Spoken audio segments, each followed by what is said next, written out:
हम लोग को राज्यसभा का, पार्लियामेंट का दूसरा हिस्सा राज्यसभा के बारे में पढ़ना है। तो राज्यसभा को भी उसी तरह कॉमन नेम हमको पता होना चाहिए। राज्यसभा को हम लोग जनरली हम लोग विधान परिषद या अपर हाउस भी कहते हैं। हम राज्यसभा को दो नामों से जानते हैं। हम राज्यसभा को दो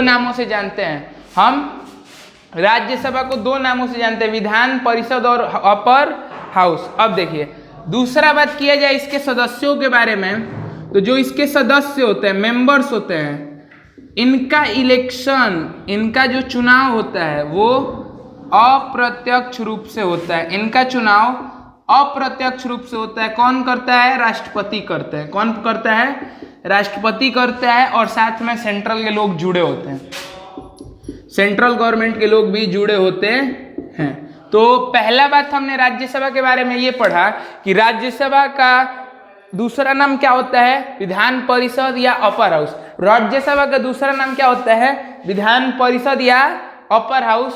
दूसरा बात हमने पढ़ा, राज्यसभा के सदस्यों का चुनाव अप्रत्यक्ष रूप से होता है। अप्रत्यक्ष को इंग्लिश वाले क्या बोलते हैं? इनडायरेक्टली। अच्छा, डायरेक्टली इनडायरेक्टली का क्या मतलब है? मतलब राज्यसभा के सदस्यों का चुनाव होता है तो हमें वोट देने का मौका नहीं मिलता है। हमने लोकसभा में लास्ट वीडियो में पढ़ा था कि लोकसभा के सदस्यों का चुनाव होता है तो हमें वोट देने का मौका मिलता है, इलेक्शन होता है। लेकिन इनके इलेक्शन में हमें वोट देने का मौका नहीं मिलता, इसीलिए हम इसे क्या बोलते हैं? अप्रत्यक्ष रूप से।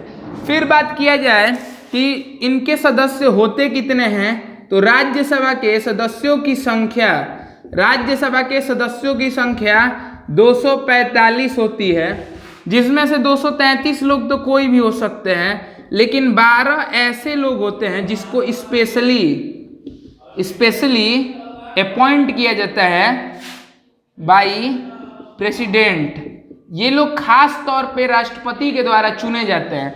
ये 12 लोग खास तौर पे राष्ट्रपति के द्वारा चुने जाते हैं। और ये 12 लोग होते कौन हैं? अपने अपने फील्ड के एक्सपर्ट होते हैं। अपने अपने फील्ड मतलब क्षेत्र के एक्सपर्ट होते हैं। अपने अपने क्षेत्र के क्या होते हैं? एक्सपर्ट होते हैं। क्षेत्र के एक्सपर्ट होने का मतलब एक उदाहरण से आपको समझ में आ जाएगा। देखिए, जैसे ये 12 लोगों का ना, जो 12 लोग थे, इनके बारे में क्या आपको खास बात याद रखना है? ये 12 लोग राष्ट्रपति के द्वारा ऐसे चुने जाते हैं जो अपने अपने क्षेत्र में सिद्धि प्राप्त की हो, महान हो। जैसे अमिताभ बच्चन को सिनेमा के क्षेत्र से लाया गया। अच्छा, वो क्षेत्र कौन कौन सा हो सकता है? सिनेमा, खेल, साइंस, टेक्नोलॉजी, ये सभी जगहों से उन 12 लोगों को लाया जा सकता है। और इनके लाने का उद्देश्य क्या होता है? इन क्षेत्रों का विकास करना, जो ये लोग सही से करेंगे। इन क्षेत्रों का विकास करना जो इन लोगों के बिना संभव नहीं है, क्योंकि इसकी जानकारी राजनेताओं को नहीं है। इसकी जानकारी असली में जो इस क्षेत्र में रह चुका है वही दे सकता है। अब देखिए, 245 लोग होते हैं, जिसमें से 233 लोगों को ठीक है ये होते हैं, लेकिन इनमें हमें ध्यान किस पे देना है? इन 12 लोगों के। क्योंकि क्वेश्चन यहाँ से पूछता है कि 245 लोगों में से कितने लोगों को राष्ट्रपति के द्वारा विशेष रूप से मनोनीत किया जाता है? तो 12 लोगों को। फिर चौथा बात ये याद रखिएगा कि राज्यसभा का हेड मतलब मुखिया कौन होता है? राज्यसभा का हेड होता है वाइस प्रेसिडेंट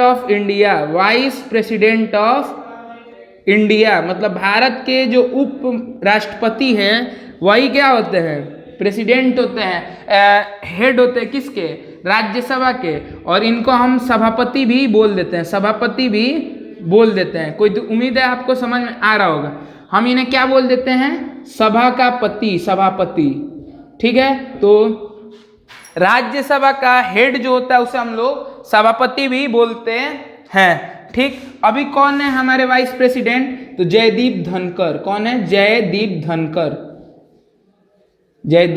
धनखड़। स्पेलिंग गलत हो सकता है, उसमें ज्यादा बात। एक बार फिर से सुनिए, राज्यसभा का दूसरा नाम क्या होता है? विधान परिषद या अपर हाउस। फिर राज्यसभा के सदस्यों का चुनाव अप्रत्यक्ष रूप से होता है। राज्यसभा के सदस्यों का चुनाव अप्रत्यक्ष रूप से होता है एवं इसके सदस्य 245 होते हैं, जिसमें से 233 को कोई भी कहीं से भी चुन लिया जाता है, लेकिन 12 लोगों को स्पेशली किसके द्वारा, राष्ट्रपति के द्वारा चुना जाता है। और वो अपने अपने क्षेत्र के क्या होते हैं, एक्सपर्ट होते हैं। वो क्षेत्र क्या हो सकता है, जैसे सिनेमा, खेल, विज्ञान, टेक्नोलॉजी, इन सभी क्षेत्रों का विकास करना उनका मुख्य उद्देश्य होता है। राज्यसभा का हेड कौन होता है, vice president of India, Bharat का उपराष्ट्रपति।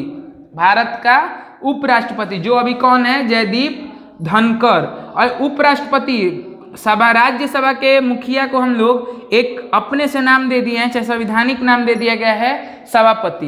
बात करें उम्र की, तो राज्यसभा में मिनिमम एज लिमिट कितना होना चाहिए, आपको राज्यसभा का सदस्य बनने के लिए कम से कम 35 वर्ष का एज होना चाहिए। 35 वर्ष का एज होना चाहिए। राज्यसभा का सदस्य बनने के लिए मिनिमम कितना एज होना चाहिए, 35 साल, जो कि लोकसभा के कंपैरिजन में 10 साल अधिक है। आप देख सकते हैं लोकसभा का एज लिमिट कितना है, लोकसभा का एज लिमिट होता है 25 वर्ष। कितना होता है, 25 वर्ष। तो इससे 10 साल अधिक। ये हम ऐसा क्यों है, इससे हम ये बोल सकते हैं कि लोकसभा से ज़्यादा अनुभव किसके पास होता है, राज्यसभा के पास। अब आपसे कोई पूछे लोकसभा और राज्यसभा में किसके पास ज़्यादा अनुभव होता है, तो राज्यसभा के पास। लेकिन शक्तियों के मामले में लोकसभा के पास अधिक शक्तियां होती हैं, किससे, राज्यसभा से। लोकसभा के पास अधिक शक्तियां होती हैं किससे, राज्यसभा से। यहां तक कि हम ये भी बोल सकते हैं कि लोअर हाउस के पास अधिक शक्तियां होती हैं अपर हाउस से। ये हर देश की कहानी है। हर देश में 2 हाउस होता है, लोअर हाउस और अपर हाउस। हम राज्यसभा लोकसभा पढ़ लिए हैं, हम बस दोनों की तुलना कर रहे हैं। हम लास्ट वीडियो में लोकसभा पढ़े, इसमें राज्यसभा पढ़े, और थोड़ा अंत में हम थोड़ा सा तुलना कर ले रहे हैं दोनों का। तो हम पहले एज लिमिट के आधार पर तुलना किए, तो लोकसभा में मिनिमम कितना एज होना चाहिए, 25 साल। राज्यसभा में कितना होना चाहिए, 35 साल। फिर बात किया गया शक्तियों के मामले में, तो लोकसभा के पास अधिक शक्ति होती है किससे, राज्यसभा से। फिर हम ये भी बोल सकते हैं कि लोअर हाउस हर देश का ज्यादा शक्तिशाली होता है अपर हाउस से, लेकिन एक देश को छोड़ के, वो देश है अमेरिका। अमेरिका का जो अपर हाउस है उसका नाम है सीनेट, वो वहां पे ज्यादा शक्तिशाली है वहां के लोअर हाउस से। तो पूरे विश्व में इकलौता देश अमेरिका है जहां का अपर हाउस लोअर हाउस से ज्यादा शक्तिशाली है। नहीं तो उसके अलावा आप किसी भी देश में चले जाएं, वहां पे अधिक शक्तियां किसके पास होती हैं, तो लोअर हाउस के पास। उम्मीद है आपको लास्ट वीडियो में लोकसभा, इसमें हमने राज्यसभा के बारे में पढ़ लिया, फिर हमने लोकसभा और राज्यसभा का थोड़ा सा तुलना उम्र के आधार पे किया और थोड़ी सी तुलना उनकी शक्तियों के आधार पे की। वीडियो को उम्मीद है आपको समझ में आ रहा होगा। वीडियो को ज़्यादा से ज़्यादा शेयर कीजिए।